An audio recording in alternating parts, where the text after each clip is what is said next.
हुई तो डाबर के 2 डिवीज़न मैंने पूरे भारत में लॉन्च किए और उसके बाद आदरणीय नरेंद्र मोदी जी के यहाँ मुझे आयुष के ही विभाग में प्रधानमंत्री जन औषधि परियोजना का डायरेक्टर नियुक्त किया गया।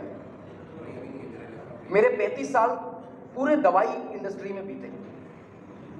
मैं आपको एक बात बताऊं कि डॉक्टर पता नहीं कब MBBS MD करके आता है, वो जब पढ़ के आया तब वो दवाई नहीं थी, और जब बीच में वो दवाई आती है तो उसको हमें पूरा डिटेल बताना पड़ता है, इसके क्या साइड इफेक्ट हैं, कितना डोज देना है, कैसे देना है, कब देना है, कब नहीं देना है वगैरह ABC सारी चीज़ों की हमें जानकारी है, क्योंकि डॉक्टर्स को हम जाके पढ़ाते थे।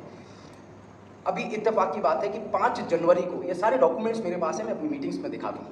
5 जनवरी को महिला आयोग की अध्यक्षा के साथ हमारी मीटिंग थी पूना में, मुझे मेरे मित्र लेके गए, बाई कार गए हम वहाँ, मीटिंग उनके साथ हो गई, दूसरी मीटिंग चल रही थी। अचानक मेरे को हृदय में दर्द होना शुरू हो गया और धीरे धीरे वो इतना बढ़ गया, मैंने थोड़ी दवाई बाहर से जाके ले ली, बाहर मेडिकल स्टोर था, लेकिन हालत ये हो गई कि मैं बेहोश होकर गिर पड़ा, दर्द में तड़फड़ा रहा था पूरी तरह से। वो लोग इत्तेफाकन जिसके साथ मीटिंग चल रही थी वो मेडिकल कॉलेज के मालिक थे, बैरिस्टर बेलुस्कर साहब, तो वो मुझे लेके गए, उन्होंने हॉस्पिटल में भर्ती कराया। मेरी सारी रिपोर्ट्स आप देख सकते हैं, सारा ECG और सारी चीज़ें लगातार चलती रही और मैं मरने की कगार पे था, ऑलमोस्ट मर चुका था, लेकिन मुझे वहाँ जिंदा ऊपर वाले ने रखना था, मैं आ गया।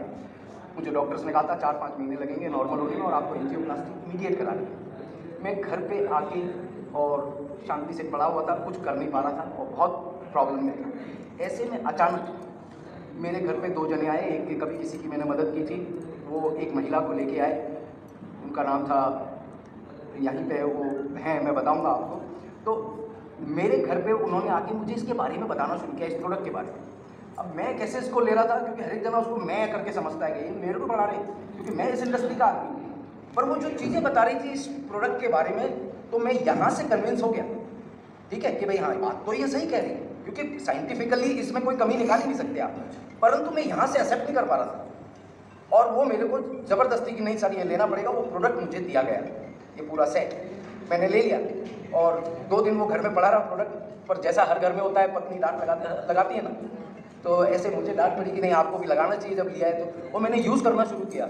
आप विश्वास नहीं करेंगे, मेरे इसमें देखिए मैंने प्रोडक्ट कब लिया है, 6 फरवरी को, और मैं यहाँ पर 17 फरवरी को दौड़ता हुआ आया, क्योंकि इन 10 दिनों में मेरे अंदर जो परिवर्तन आया वो मैं आपको बता नहीं सकता कि मेरे अंदर क्या परिवर्तन आ गया। जो आदमी मौत की कगार पे हो और वो भी फार्मा इंडस्ट्री में रहा हुआ, मैं आपको कभी मेरे फोटोग्राफ्स दिखाऊंगा, हर राज्य के हेल्थ मिनिस्टर के साथ हर राज्य में मुख्यमंत्रियों ने मेरा सम्मान किया है। मेरे को हमारे राज्य मतलब इस जो नेशनल गवर्नमेंट है उधर के प्रिंसिपल सेक्रेटरी ने मेरे को सम्मानित किया मेरे कार्यों की वजह से। तो मैं इसमें मास्टर था, लेकिन मैं मास्टर भी एक बात को समझने में ना गलती करता है, इस चीज़ को लाइटली लेता है, परंतु अब मैंने अपने जीवन का उद्देश्य बना लिया है कि मैं इस प्रोजेक्ट को खाली इसलिए नहीं करूँगा कि मुझे पैसा कमाना है, मैं इस उद्देश्य से करूँगा कि मेरे साथियों की हेल्थ, मेरे जितने मित्रगण हैं, रिश्तेदार हैं, उनके परिवार में कोई भी बीमार हो तो उसको किस तरीके से बचाया जा सकता है, अगर आप स्वस्थ हो तो बीमारियों को कैसे दूर रखा जा सकता है। ये ई-बायोटोरियम जो है ये एक ऐसा मिरेकल कर गई है कि पहली बार भारत का एक मेक इन इंडिया प्रोडक्ट आज विश्व में धमाके मचाने जा रहा है। मेरा निवेदन है कि इसको आप भी इस उद्देश्य से मत करिए कि पैसा कमाना है, अरे ये तो इससे बड़ी समाज सेवा कोई नहीं है। अगर हम जाकर के इसके बारे में लोगों को बताते हैं और उदाहरण प्रस्तुत करते हैं और उनने भी यूज कर लिया तो हम बाकी लोगों के स्वास्थ्य का भी ध्यान रख रहे हैं। ये सबसे बड़ा नेक कार्य है और ऑटोमेटिकली आपके अकाउंट में पैसे आते जाते हैं।